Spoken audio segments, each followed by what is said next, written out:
Hey, what's going on, my YouTube community? I am sitting here outside of our Cornelius Rehab, and we're about 1 week out from getting this property listed, so that's exciting. It has been a long time coming. This has been a fully permitted job. A lot of things had to get done to this property.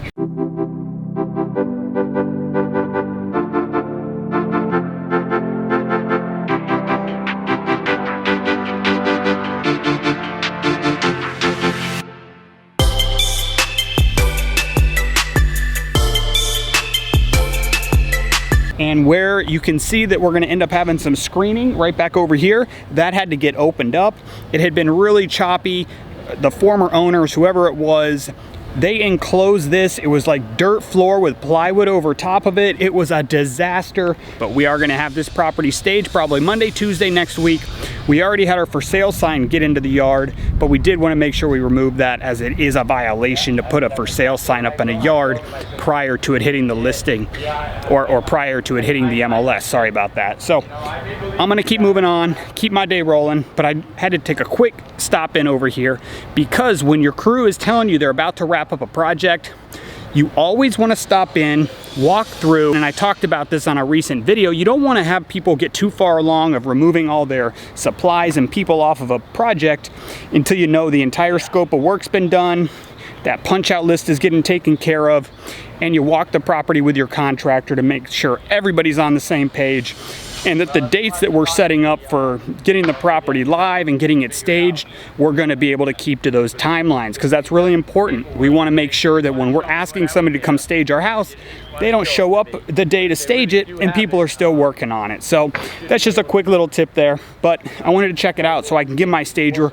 a realistic idea of when we're gonna get this started, which is probably gonna be Monday or Tuesday next week. And there's gonna be some other neat little things in this house that we don't normally do that I'm gonna show you, such as a concrete countertop. So stay tuned and check in next week to see that video. All right. Bring the end of the month. End of the month? Okay. Catching me in action. Dan's catching me in action. Rocking and rolling. I'll keep you posted.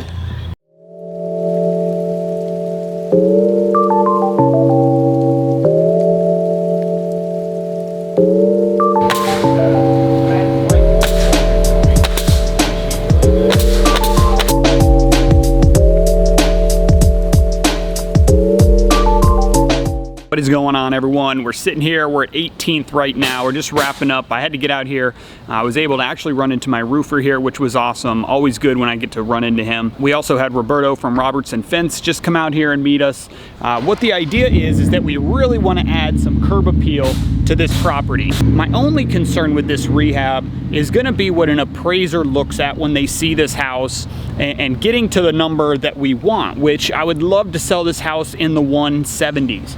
That is my target price. So Robertson Fence had an idea that we go with a black aluminum 4-foot high fence around the front, and in the back where we already have that bad wooden fence that is barely standing and it's got vines and shrubs and things like that leaning against it, that we replace that with some 6-foot vinyl. We are in the city limits here of Bradenton, or Manatee County I should say, so we are in the city limits of Bradenton, which means we have to get a permit, and we're not sure how far back we're gonna have to have this fence sitting.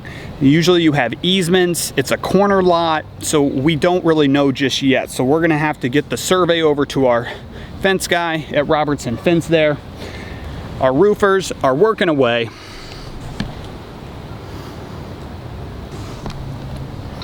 And we're just rocking and rolling over here. So, more to come.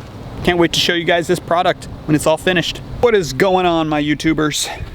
Happy Thursday. Not that it matters to you guys. You might be watching this on Monday or Sunday. Who knows?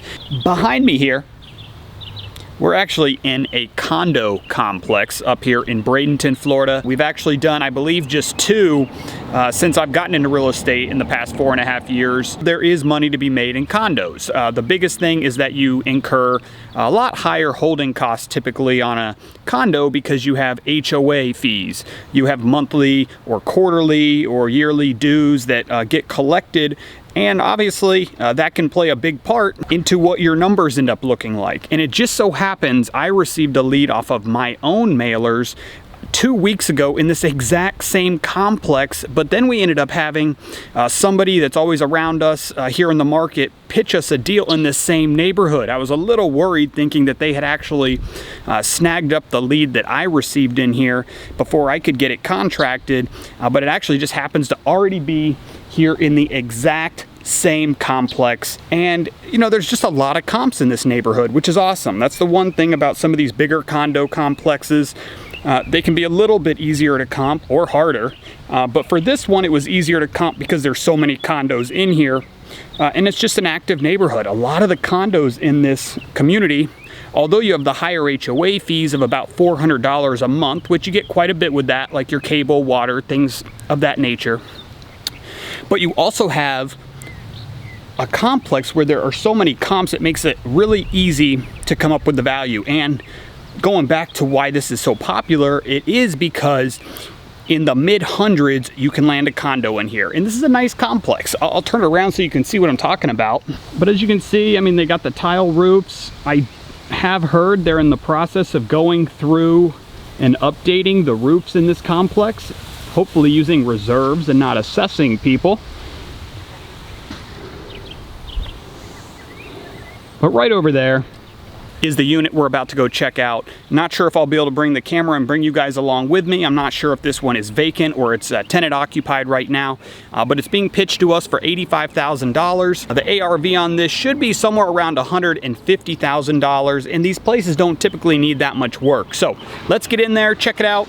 Partner's rolling up right now, so we're gonna go check this place out.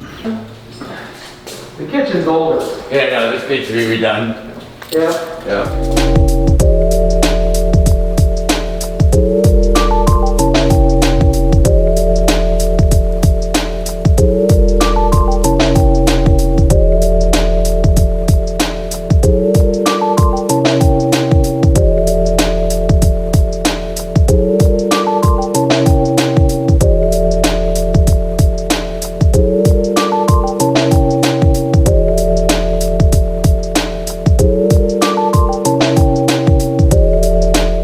Business. And how did we meet, Larry?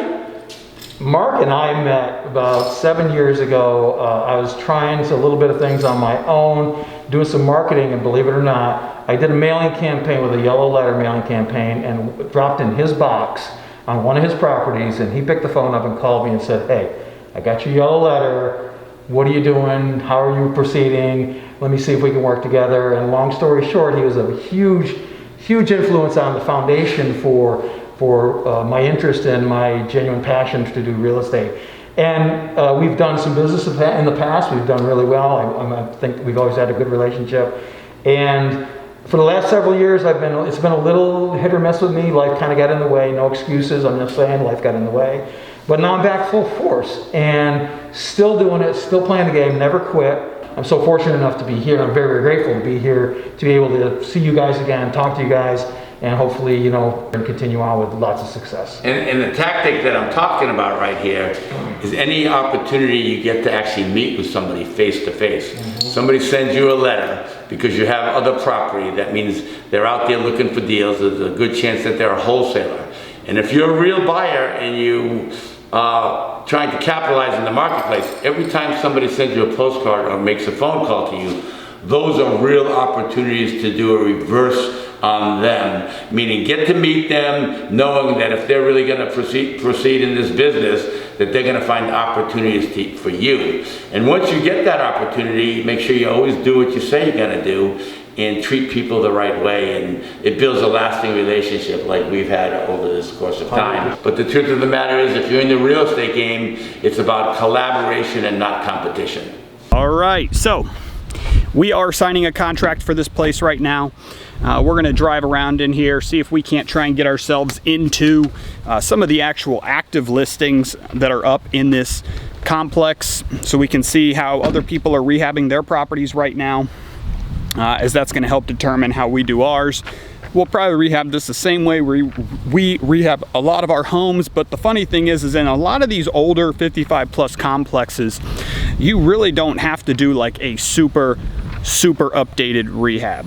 Maybe depending on the price point you're in, but a lot of these buyers, you know, they're not at that same point where they're looking for that luxury vinyl plank flooring and the tile floors. I mean, heck, in some of these 55 plus communities, carpet might even be better because it's easier on the feet for people.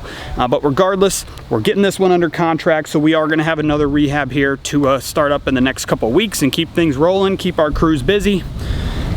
But again, I'm gonna go stare at my comps, do some drive-bys, and try and get us into some of these active listings. All right.